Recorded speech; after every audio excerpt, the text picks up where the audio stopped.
Hi, I'm Father Jim Forson, and I'd like to share with you some reflections on the gospel of this sixth Sunday in Ordinary Time. The gospel has the story, once again, of Jesus encountering a leper. And perhaps for us to understand what that encounter really meant, it's important to know how leprosy was seen within the Jewish community. Because dating back to the very times of Moses, they were very strict about how they treated those who were afflicted with this fearsome disease. If someone was diagnosed with leprosy, they immediately were forced out of the city, and they had to live out in the desert or in caves. They were allowed no contact whatsoever. And because of that disease, it was seen as a punishment from God, and therefore they were looked upon as sinners, and they had to act like sinners had to act. That is, they tore their clothes, they were not allowed to comb their hair, and their beards, which men often considered a sign of the great pride, they had to cover their face. So, not only living outside the city, but living outside as public sinners. Never allowed to have contact with anyone else. They would sit by the roadside and beg for food, and they had to wear bells around their necks and ring them loudly and say, "Unclean, unclean," if anybody ever had to walk by. What a miserable way to live life. Who would ever want to sign up for something like that? And so that was the life of a leper in the time of Jesus. Now, we don't have that disease running rampant in our society anymore, but do you ever wonder if we have any lepers, modern day lepers among us? You bet we do. How about homeless people? Now there's a modern day leper for you.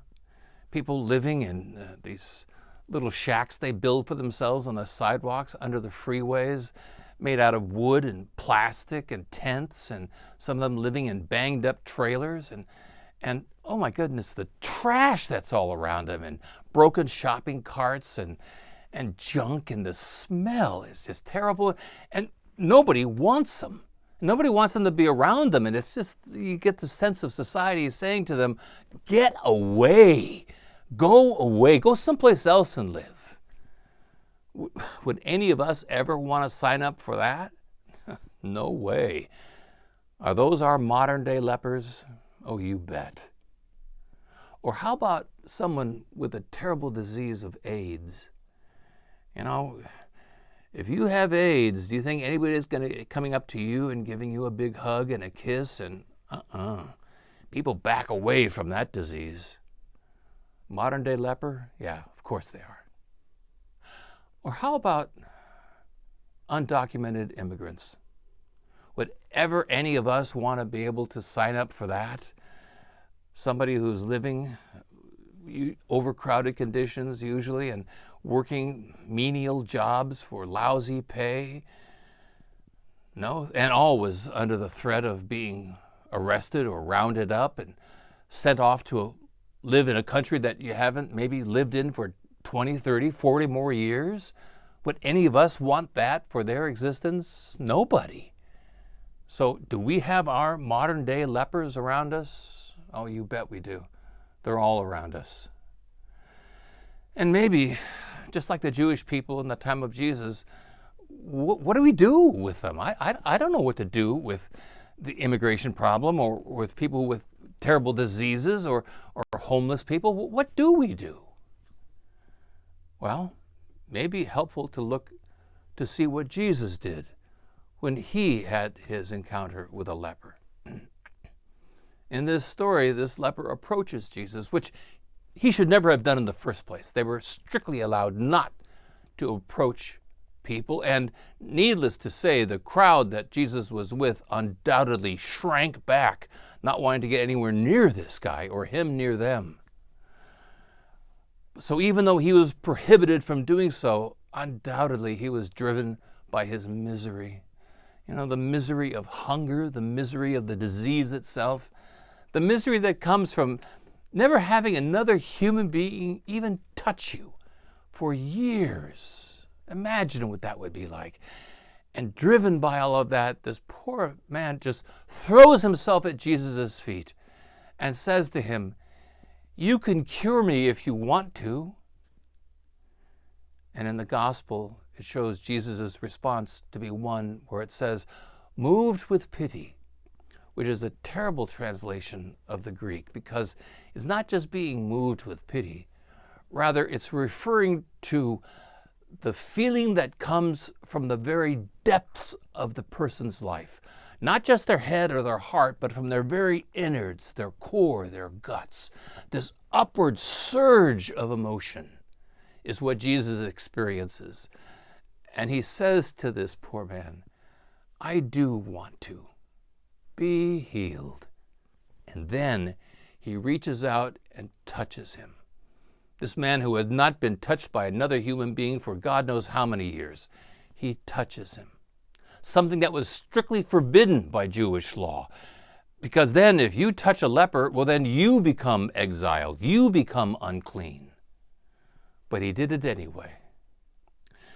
Now, Jesus was no rabble-rouser. He wasn't throwing bombs at Jewish law. No, he was a faithful Mosaic rabbi who kept the law and loved the law. Even in the story, after the man is cured, what does he say to him? "Go, show yourself to the priests in the temple according to Mosaic law." No, Jesus, he kept the law. But if ever there was a question of human need, and he would have to reach across cultural or liturgical or cultic norms to be able to meet that need, oh yeah, you bet he did, all the time. I admire that kind of integrity of spirit. Even his enemies, it says in the gospel, his enemies even said to him, "We know you are a man of great integrity, and you don't worry about the opinions of others at all." And he didn't. You know, I really admire his courage. I ask myself, do I have that same kind of courage to deal with the lepers of my day as he did with his? Well, I don't know how to take care of the homeless problem. I can't solve it, but that doesn't mean there's nothing I can do. I could do something for the homeless. I could call Catholic Charities and ask them if there's anything I can do. I could do that. Or even at the very least, I could, put together a mercy bag. You just Google mercy bag and it shows you what to put in it. And I could have that in my car. And then if, I met somebody on the roadside begging for money or whatever, I could give them a mercy bag. I could at least do that. Or even if I know somebody who's really, really sick, I could go visit them. Or I could, call them up on the phone. Or even, what never happens these days, I could handwrite a letter to them, hoping that they're doing okay. I could do that. And I don't know what to do with this immigration problem and thousands of people pouring across the border. I don't know what to do. But I do know this, that those people who I think are coming here out of desperation, they're children of God. They belong to Him. And I know there's probably some dangerous people among them, but, to call those people vermin? No, that's wrong. We can never call them that or allow anybody else to call them vermin. They're not. They're brothers and sisters.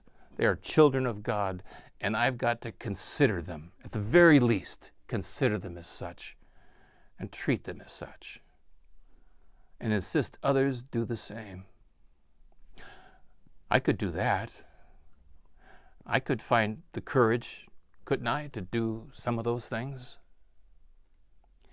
And I'd better, because every now and then in my life, I'm the leper.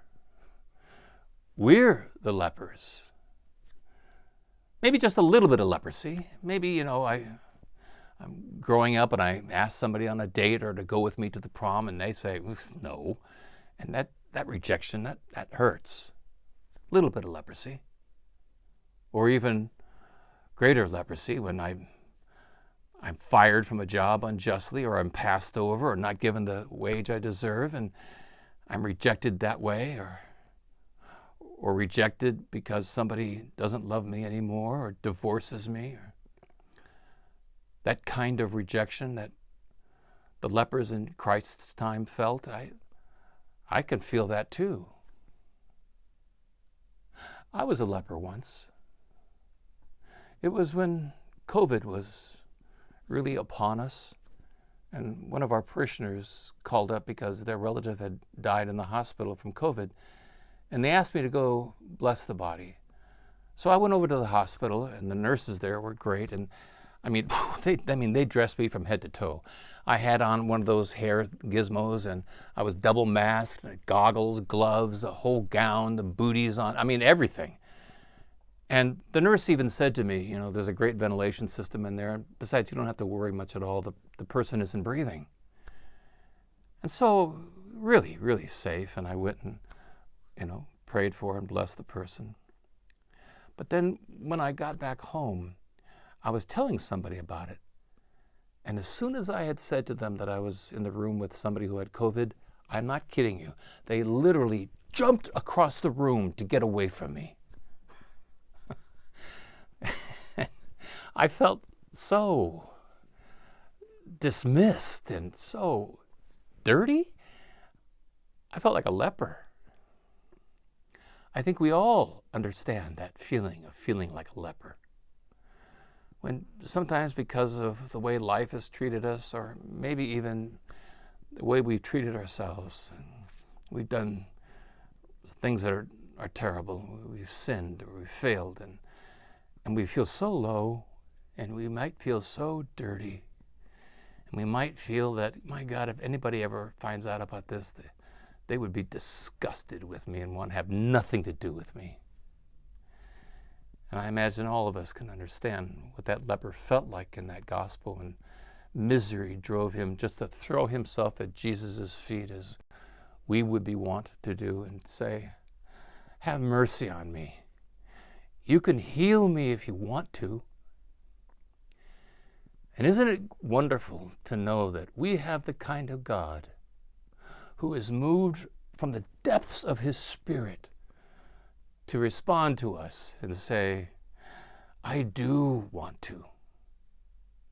And then to touch us and say, be healed. I think that healing begins with that divine touch, and then with us saying the words of the Catholic theologian, Father Chuck Gallagher.